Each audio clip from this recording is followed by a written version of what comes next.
Assalamualaikum warahmatullahi wabarakatuh. Halo semuanya, sebelumnya perkenalkan nama saya Siswa Sekarwangi NIM 23218017 dari PGSD 2C. Di sini saya akan menjelaskan materi mengenai motivasi belajar. Nah, apa saja sih hal-hal yang akan kita pelajari di sini? Jadi di sini kita akan belajar tentang 5 hal. Yang pertama, pengertian motivasi belajar. Yang kedua, teori-teori motivasi belajar. Yang ketiga, ada jenis-jenis motivasi. Yang keempat, prinsip-prinsip motivasi. Dan yang terakhir adalah fungsi motivasi dalam belajar. Oke, langsung saja. Yang pertama mengenai pengertian motivasi belajar. Motivasi belajar ini terdiri dari dua kata. Yang pertama adalah motivasi dan belajar. Motivasi sendiri menurut Ratuman merupakan dorongan dasar yang menggerakkan seseorang untuk bertingkah laku. Hal ini dapat diartikan sebagai tenaga yang mendorong manusia untuk bertindak atau melakukan sesuatu. Sedangkan belajar menurut Ratuman merupakan suatu proses usaha yang dilakukan seseorang untuk memperoleh suatu perubahan tingkah laku yang baru secara keseluruhan sebagai hasil pengalaman sendiri dalam interaksi dengan lingkungannya. Nah, hal ini dapat diartikan bahwa belajar merupakan suatu proses perubahan tingkah laku yang merupakan sebab akibat dari pengalaman atau lainnya. Nah, jadi kesimpulannya, motivasi belajar merupakan suatu kondisi psikologis yang mendorong siswa untuk belajar secara sungguh-sungguh yang pada gilirannya akan terbentuk cara belajar siswa yang sistematis, penuh konsentrasi, dan dapat menyeleksi kegiatan-kegiatannya. Selanjutnya adalah teori-teori yang ada dalam motivasi belajar. Yang pertama, teori dorongan.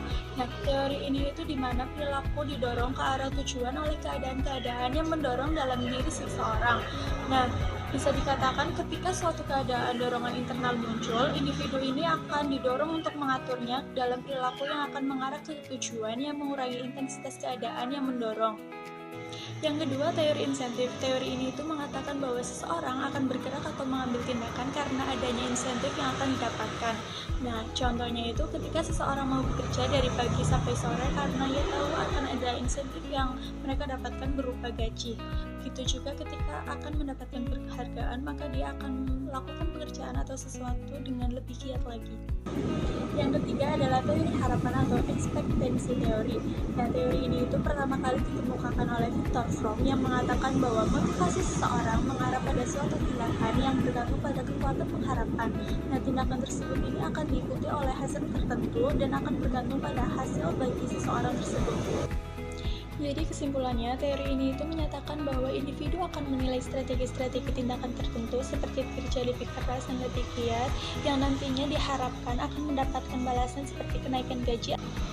Yang terakhir adalah teori motivasi expert. Teori yang dikemukakan oleh expert ini dikenal sebagai teori motivasi dua faktor atau yang sering disingkat sebagai MH.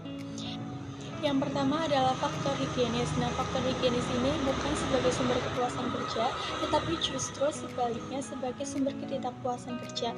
Nah, faktor-faktor tersebut itu seperti kondisi kerja, hubungan antar pribadi, terutama dengan mandor, gaji, dan sebagainya. Nah, perbaikan-perbaikan terhadap faktor-faktor higienis ini akan mencegah, mengurangi, atau menghilangkan ketidakpuasan kerja, tetapi tidak akan menimbulkan dorongan atau kepuasan kerja. Sebaliknya, teori motivator merupakan teori yang memotivasi seseorang untuk terus berusaha mencapai kepuasan. Nah, yang termasuk di dalamnya itu seperti asesmen, pengakuan, dan kemajuan kehidupannya. Di sini, Hexberg mengambil kesimpulan bahwa ada dua kelompok faktor yang mempengaruhi motivasi kerja seseorang dalam organisasi, yaitu pemuas kerja atau job satisfier yang berkaitan dengan isi pekerjaan dan penyebab ketidakpuasan kerja yang bersangkutan dengan suasana pekerjaan. Selanjutnya adalah jenis-jenis motivasi dalam belajar. Nah, motivasi ini dilihat dari dasar pembentukannya terdiri dari dua. Yang pertama ada motivasi yang berasal dari motif bawaan, dan yang kedua motivasi yang berasal dari motif yang dipelajari. Nah, yang berasal dari bawaan ini berarti motivasi yang dibawa sejak lahir. Jadi motivasi ini itu ada tanpa dipelajari, contohnya dorongan untuk makan, dorongan untuk bekerja, dan lain-lainnya. Nah, yang kedua motivasi yang dipelajari, yaitu motivasi yang timbul karena dipelajari, contohnya dorongan untuk belajar. Yang kedua ada motivasi jasmania dan motivasi rohania. Motivasi jasmania ini yang berasal dari diri kita seperti refleks dan insting otomatis serta nafsu. Sedangkan motivasi rohania ini berasal dari batin kita atau dari perasaan kita seperti kemauan. Nah, yang terakhir adalah motivasi positif dan motivasi negatif. Motivasi positif ini dilakukan melalui pemberian hadiah pada siapapun yang berprestasi. Nah, motivasi ini itu diharapkan mereka akan mendapatkan prestasi yang lebih meningkat lagi.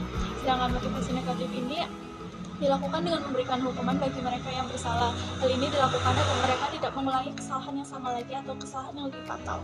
Selanjutnya mengenai prinsip-prinsip motivasi dalam belajar. Nah, agar peranan motivasi lebih optimal, maka prinsip-prinsip motivasi dalam belajar itu tidak hanya diketahui, melainkan juga harus diterapkan dalam aktivitas belajar mengajar. Nah, prinsip-prinsip motivasi belajar sendiri itu terbagi menjadi 6. Yang pertama ada motivasi sebagai dasar penggerak yang mendorong aktivitas dalam belajar. Yang kedua, motivasi intrinsik lebih utama daripada motivasi ekstrinsik dalam belajar. Yang ketiga, motivasi berupa pujian itu lebih baik ketimbang hukuman. Yang keempat, motivasi berhubungan erat dengan kebutuhan dalam belajar. Yang kelima, motivasi dapat memupuk optimalisasi dalam belajar. Yang keenam atau yang terakhir adalah motivasi melahirkan prestasi dalam belajar. Yang terakhir ada fungsi motivasi dalam belajar. Fungsi motivasi dalam belajar ini terbagi menjadi 3 hal. Yang pertama, sebagai pendorong perbuatan, yaitu mempengaruhi sikap apa yang seharusnya diambil anak didik dalam rangka belajar. Yang kedua, sebagai penggerak perbuatan, di mana dorongan psikologis yang melahirkan sikap terhadap anak itu merupakan suatu kekuatan yang tak terbendung, yang kemudian terjemah dalam bentuk gerakan psikofisik. Nah, yang terakhir, sebagai pengarah perbuatan, di mana tujuan belajar sebagai pengarah yang memberikan motivasi kepada anak didik dalam belajar. Mungkin cukup sekian yang dapat saya sampaikan, kurang lebihnya saya mohon maaf dan terima kasih. Wassalamualaikum warahmatullahi wabarakatuh.